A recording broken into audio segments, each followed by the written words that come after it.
Револтирани штипјани имаше денес пред наплатниот центар на Евана во Штип.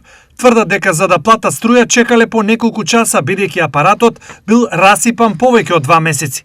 Сабале дојдеме да платиме струја. Вадеме автоматот не работи. Одеме доле да ни дадат у зградата. Гужва 100 души тамо, чекат, не може наред. Преко ред вамо, намо и чекаме, tego 1 сат чекаме, нема кој да ни даде белешки. Сега 9:30 саатот оваѓа на госпоđа, вика ја улез, а вика не, пауза, вика ќе чекаш, вика до 10:30 вика. Никој не е ферма 2%, чекаш 60 сат, 2-3 и ништо па на крај. Дефектот и неажурноста на Евана, велат тие, нив скапо ги чини. Како се ќе платите сметката ако апарат? Никој ќе му пошта провизија ќе ни земат вамо, нами така.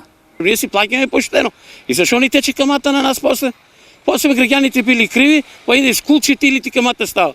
Од Евана и овој пат немаа конкретен одговор кога апаратот ќе биде сервисиран за граѓаните сами да плаќаат струја, освен дека компанијата проблемот ќе го реши најбргу што може.